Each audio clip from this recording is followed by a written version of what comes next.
Aujourd'hui, nous sommes en compagnie du maire de Vic-sur-Seille, Jérôme Hend. Déjà, on vous remercie de nous accueillir pour une exposition exceptionnelle. Je vous laisse nous en parler parce que ça peut être un petit peu surprenant aussi au départ.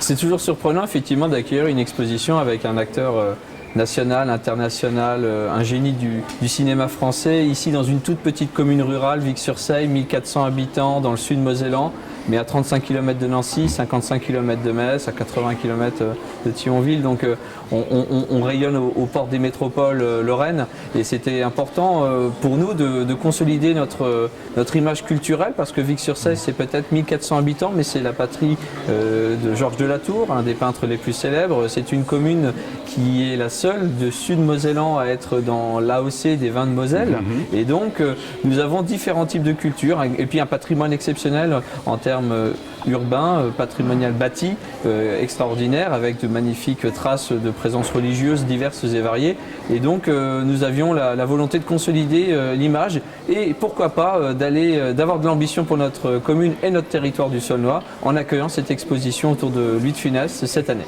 Voilà, et chose importante, c'est une exposition qui a été créée au départ par la Cinémathèque française donc de Paris, qui sont venus superviser un petit peu l'installation. Comment ça s'est passé alors? La Cinémathèque a construit cette exposition en 2020, la plus mauvaise année de ces dernières années, puisque c'est la période Covid, la période des confinements. Bon, j'ai eu la chance de la découvrir en famille l'été 2020 et eu l'intention, l'idée de me la proposer au conseil municipal qui, de façon très enthousiaste comme moi, s'est rapproché ensuite de la Cinémathèque qui a construit, qui a rassemblé les prêteurs, qui a imaginé en lien avec le commissaire et les différents bureaux qui ont conçu la scénographie, muséographie. Cette exposition, elle a été présentée à Paris. Elle était ensuite proposée en itinérance et c'est à ce titre-là que je l'ai sollicitée. Elle a été présentée à Bruxelles, puis à Cannes. Et là, elle est ici aujourd'hui à Vic-sur-Seille et c'est la dernière fois qu'elle est présentée parce qu'il faut protéger les œuvres. Et donc les œuvres vont retourner chez leurs prêteurs et on la retrouvera probablement peut-être dans 10 ans pour le 50e anniversaire du décès ou pour un autre anniversaire peut-être un peu avant. Mais en tout cas, c'est la dernière fois qu'elle est visible en l'état avec la Cinémathèque qui effectivement a plus que supervisé puisqu'elle a construit, supervisé de Paris jusqu'à ici l'installation de chaque cadre au millimètre. Voilà, alors je rebondis sur ce que vous venez de dire. Pour les fans de Louis de Funès, pour les fans de cinéma français, de comédie, on va découvrir des choses exceptionnelles, comme vous dites, des pièces uniques qui ont servi dans les films. Et on commence par sa vie aussi, parce que c'est intéressant. On a toujours l'image de l'acteur qui court un peu partout sur les scènes, mais il faut connaître aussi sa vie privée. C'est ce qui est proposé ici. Oui, cette exposition, c'est Louis de Funès dans son histoire et c'est Louis de Funès dans l'histoire française des 30 Glorieuses. Et donc, effectivement, on part de ses origines familiales. Ses premiers pas compliqués et longs à émerger jusqu'à pouvoir enfin apparaître à l'affiche et dans la traversée de Paris, Jambier avec Bourvil et Jean Gabin et puis exploser au théâtre avec la pièce Oscar, construire, poser son personnage tel que nous le connaissons, tel que nous l'aimons dans des films avec un de ses réalisateurs les plus fétiches qui était Gérard Houry. Là je suis derrière la reproduction de la Deux Chevaux du Cornio. Il y a également Rabbi Jacob, La Grande Vadrouille et donc tous ces films-là avec Gérard Houry ont été exceptionnels et puis il y a des rencontres qui marchent puisque vous avez Louis de Funès n'a jamais été seul dans ses grands films. Il y a naturellement Bourvil, il y a Yves Montand, il y a entre autres Coluche et puis d'autres que j'oublie. On pense à l'équipe de Saint-Tropez, Galabru. L'équipe Saint-Tropez, voilà. Il avait ses acteurs fétiches, Grosso et Modo, Michel Galabru qu'on retrouve dans de nombreux de ses films. Donc effectivement, c'est une occasion de découvrir l'acteur dans ses premiers pas jusque dans l'émergence de son personnage qui reste dans la mémoire collective. Voilà, c'est aussi une part de l'histoire du cinéma français. Comme vous le disiez, il y a des très belles affiches, même qui viennent de l'étranger. Moi, ça m'a surpris. Et même à l'étranger, et ça, je l'ai découvert, dans les pays de l'Est, c'était une très grande vedette. Et vous avez des affiches qui viennent des pays de l'Est, notamment aussi. Tout à fait. On a même une affiche de La Grande Vadrouille au Japon, dans les pays de l'Est.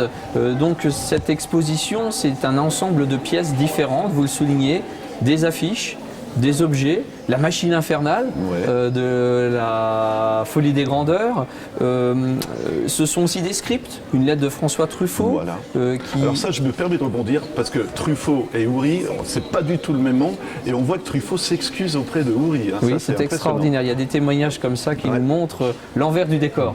Et ça, c'est assez extraordinaire. Au-delà de ça, je vais dire presque en 3D, il y a la voiture du Cornio, il y a Rabbi Jacob, c'est vraiment interactif aussi finalement. Hein.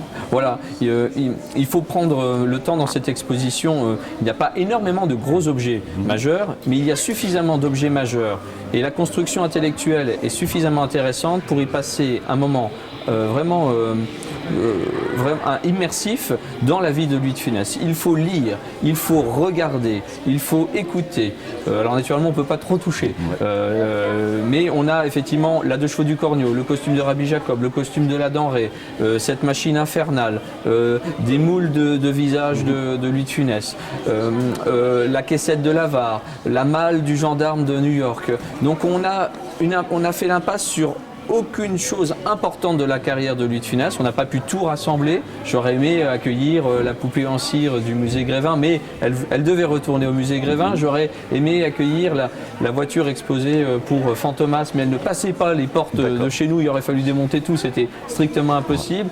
Et on n'a pas pu accueillir non plus une des robes de la Folie des Grandeurs. Mais excepté ces trois pièces-là, on retrouve je dirais, le grand essentiel de l'exposition telle qu'elle avait été conçue à Paris. Et la plus grande satisfaction quand vous êtes dans cette salle, dans ce musée, c'est de rencontrer des visiteurs avec le sourire, des visiteurs qui sortent heureux et qui à 99,9% nous témoignent une satisfaction d'avoir passé une heure et quart. Les plus fans restent 2h30 dans l'exposition. Voilà, et magie de la télévision, on ne voit pas, mais il y a des tas de gosses autour de nous. Et c'est justement une opportunité pour ces jeunes de découvrir encore une fois, moi je trouve que c'est important, le cinéma français, ce que c'était, parce qu'on ne leur propose plus ça à la télévision. Donc ça touche à toutes les générations, comme vous le disiez. Hein. Oui, effectivement. Louis de Funès est né en 1914. Il décède en 1983, donc il commence à être loin pour cette toute jeune génération.